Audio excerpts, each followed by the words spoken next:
Je ne fais pas confiance à quelqu'un qui me dit qu'il ou elle m'aime sans qu'il ne s'aime lui-même. Il y a un proverbe africain qui dit « Méfiez-vous quand une personne nue vous offre une chemise. » Le courage est la plus importante de toutes les vertus, car sans courage, tu ne peux pratiquer aucune autre vertu de manière cohérente. J'avais 7 ans et demi et je pensais avoir causé la mort de cet homme. Maya Angelou est une écrivaine, une poète et une actrice américaine. Elle a connu une enfance difficile, elle a été violée à l'âge de 7 ans et elle est devenue silencieuse. Elle ne parlait plus du tout pendant 4 ans et s'est réfugiée dans la littérature. Et elle a écrit des années plus tard des livres emblématiques comme I Know Why the Caged Bird Sing. Elle a aussi été la première femme noire à écrire le scénario d'un film qui a été réalisé à Hollywood en 1972. Donc dans cette vidéo, on verra les leçons qu'on peut tirer de son histoire et de son parcours et comment développer notre propre résilience. Let's go! Vous savez, je crois que l'amour de soi est très important. Si vous lisez mon travail, vous saurez que je parle souvent de s'aimer soi-même. Je ne fais pas confiance à quelqu'un qui me dit qu'il ou elle m'aime sans qu'il ne s'aime lui-même. Il y a un proverbe africain qui dit « Méfiez-vous quand une personne nue vous offre une chemise. » Je veux dire, il se couvrirait d'abord, n'est-ce pas? Donc, j'aime regarder l'amour de soi. Il est très important qu'il vienne de l'intérieur, que vous ayez conscience de vous-même pour que lorsque vous entrez dans un bureau, vous n'y alliez pas seul. Vous emmenez votre famille avec vous. Emmenez tous ceux que vous avez aimés avec vous. Dites, grand-mère, allons-y. Arrière-grand-père, tu es mort depuis tout ce temps. Allons-y. Je dois passer cet entretien. Allez, tante. Allez, mes amis. Allez, on y va. Et quand vous entrerez, les gens ne sauront pas ce qui les fascine chez vous. Vous n'êtes peut-être pas mignon d'une certaine façon. Vous n'êtes peut-être pas taille mannequin haute couture. Vous n'êtes peut-être rien de tout cela. Mais ils ne pourront pas vous lâcher du regard. Et ils diront de vous, c'est incroyable. Je n'arrive pas à comprendre. Je ne sais pas, mais elle a du charisme. Non, ce que vous avez, ce sont toutes ces personnes autour de vous. Alors, pensez à cela à chaque fois que vous avez quelque chose à faire. Emmenez toutes ces personnes que vous avez aimées avec vous. Et alors, vous aurez cette sensation d'être soutenu. Et quand vous entrerez, les gens diront oh, « Je pense que vous êtes surqualifié ». Oui, une personne qui a de l'amour en elle attire les autres parce qu'elle a du charisme, elle dégage quelque chose de spécial. Et au lieu de juste regarder d'autres personnes et de les admirer, tu peux aussi devenir cette personne. Tu peux devenir cette personne qui est tellement rayonnante, tellement remplie de bonté, d'amour que... En fait, les gens ne comprendront pas en fait ce que tu as. Donc, sois rempli d'amour au quotidien. Au quotidien, marche droit, les épaules droites, la tête rehaussée. Et sois confiante. Sois ton fan numéro 1. J'ai parlé de courage. Et j'aimerais dire quelque chose d'autre à ce sujet. Trouve du courage chez les leaders et chez ceux d'entre vous qui deviendront des leaders.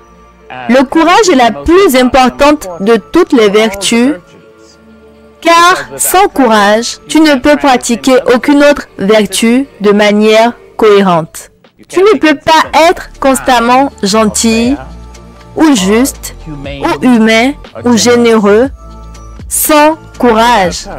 Car si tu n'en as pas, tôt ou tard, tu t'arrêteras et tu diras, eh bien, la menace est trop grande, la difficulté est trop importante, le défi est trop grand. La vie peut être parfois très difficile. On peut traverser des choses mais vraiment très dures. Donc il faut du courage. Il faut du courage pour affronter chaque journée les difficultés de chaque jour. Il faut du courage pour faire certaines choses. En fait, il nous faut du courage parfois dans la vie parce que sinon, On ne peut pas affronter certaines difficultés et il faut du courage pour, malgré les difficultés, malgré tout ce qu'on traverse, rester quand même souriant, rester quand même, continuer d'avancer. Il faut du courage pour ne pas devenir aigri et méchant à cause de choses qu'on traverse dans la vie. Quand j'avais 7 ans et demi, j'ai été violée. Je ne dirais pas violemment violée,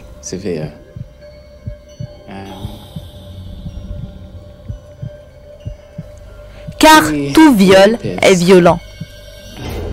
Le violeur était une personne très bien connue de ma famille. J'ai été hospitalisée.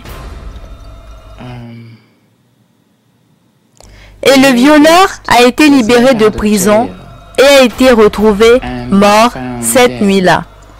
Et la police a dit que le violeur avait été battu à mort. J'avais 7 ans et demi et je pensais avoir causé la mort de cet homme parce que je l'avais dénoncé. C'était ma logique d'enfant de 7 ans et demi. Alors, j'ai arrêté de parler pendant 5 ans. Maintenant, pour vous montrer à nouveau comment du mal peut naître le bien, pendant ces 5 ans, j'ai lu tous les livres de la bibliothèque de l'école noire. J'ai lu tous les livres que je pouvais avoir à la bibliothèque de l'école blanche. J'ai mémorisé James Weldon Johnson, Paul Laurence Dunbar, Countee Cullen et Langston Hughes. J'ai mémorisé Shakespeare, des pièces entières, toute la poésie, sans jamais l'avoir entendue. Je l'ai mémorisée. Je veux dire que c'était une sorte de lecture catholique. Quand j'ai décidé de parler, j'avais beaucoup de choses à dire et de nombreuses façons de dire ce que j'avais à dire. J'écoutais un pasteur noir. J'écoutais la mélodie des prédicateurs et je pouvais savoir quand ils allaient commencer. Ce genre de choses où nous savons qu'ils veulent emmener nos âmes tout droit au paradis. Ainsi, de ce mal qui était une sorte de mal terrible, parce qu'un viol sur le corps d'une jeune personne introduit souvent le cynisme. Et il n'y a rien de plus tragique qu'un jeune cynique, parce que cela signifie que la personne est passée de ne rien savoir à ne rien croire. Dans mon cas, j'ai été sauvée dans ce mutisme. Vous savez, dans la sordida, j'ai été sauvée et j'ai pu puiser dans la pensée humaine, dans les déceptions humaines et les triomphes pour triompher moi-même. Il y a un endroit en vous que vous devez garder inviolable.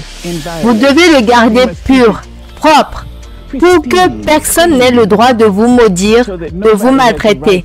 Personne. Même pas votre mère, votre père, votre femme ou votre mari. Personne. Parce que c'est peut-être l'endroit où vous irez quand vous rencontrerez Dieu.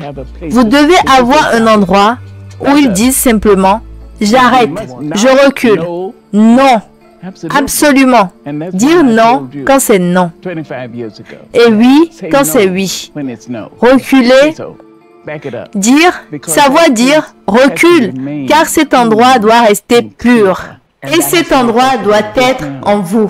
Je pense que là, elle parle de l'importance de se connaître soi-même. Parce que si tu te connais soi-même, tu connais tes limites, tu sais ce que tu peux accepter et ce que tu ne peux pas accepter. Et quand tu connais tes limites, tu sauras dire non facilement. Donc c'est important de se connaître soi-même, de savoir ce qu'on veut, ce qu'on peut accepter ou pas pour savoir dire non. Il faut avoir le courage de dire non. Parce que sinon, après, tu seras frustré, tu seras malheureux, triste. Parfois, il faut savoir dire non. J'ai un tableau de Fouébé d'un groupe qu'elles appellent les funérailles de Sœur Suki. Et elles ressemblent toutes à des femmes du groupe de prière de ma grand-mère. Donc, chaque fois que je suis obligée de faire quelque chose, je regarde ce tableau. Il y a une chaise vide et je pense, que ferait ma grand-mère? Que dirait-elle? Je peux presque entendre sa voix dire, « Maintenant, sœur, tu sais ce qui est juste. Fais simplement ce qui est juste. » Tu n'as pas vraiment besoin de demander à qui que ce soit. La vérité est que ce qui est juste n'est peut-être pas plaisant, mais cela satisfera ton âme. Cela t'apporte le genre de protection que des gardes du corps ne peuvent pas te donner. Essaie d'être tout ce que tu peux être, d'être le meilleur être humain que tu puisses être. Essaie de l'être dans ton église, essaie de l'être dans ta classe. Fais-le parce que c'est juste de le faire. Les gens te connaîtront et ils ajouteront leur prière à ta vie. Je pense que si ton nom est mentionné et que les gens disent « Oh bon sang, oh zut », je pense que tu fais quelque chose de mal.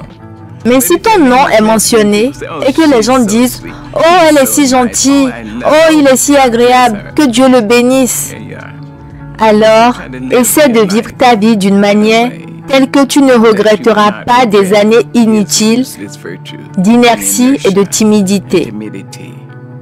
Engage-toi dans une bataille. Vas-y, c'est à toi, c'est ta vie, c'est ton monde. Fais tes propres choix. Tu peux décider que la vie ne vaut pas la peine d'être vécue et ce serait la pire chose que tu puisses faire. Jusqu'à présent, que sais-tu? Essaie, regarde. Alors, reprends courage. Engage-toi et fais de ce monde un meilleur endroit, juste là où tu es. Oui, ce monde peut être meilleur et il doit être meilleur. Ça semble simple de toujours faire la bonne chose, mais ce n'est pas toujours facile. Par exemple, pardonner quelqu'un qui nous a blessés ou qui nous a insultés, au lieu de garder de la rancune, de la colère envers cette personne, ce n'est pas facile, mais pourtant c'est la bonne chose à faire. Parce que quand on retient en fait des choses contre les autres, ce n'est pas les autres ou l'autre personne que ça affecte, c'est nous. Donc il faut toujours faire la bonne chose pour pouvoir être en paix avec soi-même. Si vous ne riez pas, vous allez mourir. Vous savez, vous devez vraiment rire. Et si chaque être humain dans le monde l'admettait, il ou elle est la personne la plus drôle qu'il ou elle ait jamais rencontrée. Et la vérité est que certaines personnes préfèrent être un peu raides et ennuyeuses, vous savez, mais la vérité est qu'ils savent eux-mêmes qu'ils sont très drôles. L'humour est une défense contre ceux qui prétendent ne pas avoir d'humour et contre la cruauté de la vie. Il faut rire. Nous ne comprenons pas le talent. Nous ne comprenons pas l'électricité. Nous utilisons probablement un milliardième d'un degré si infime de la matière que nous ne pourrions même pas dire à quel point c'est peu. Vous pouvez brancher 2 prises dans le mur. Vous pouvez éclairer une cathédrale. Vous pouvez éclairer une synagogue. Vous pouvez éclairer un temple. Ou vous pouvez aussi électrocuter une personne attachée à une chaise. L'électricité ne demande rien. Elle dit juste « je suis là ». Si vous êtes stupide, vous me maltraiterez.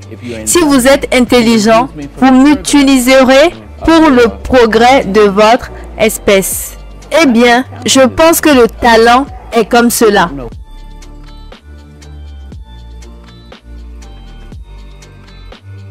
Nous ne savons pas ce que c'est, mais un peintre, peut-être qu'il ou elle est né avec une vue pour voir la profondeur. Et vous comprenez, c'est physique. Donc, je pense que chaque personne est née dotée d'un talent.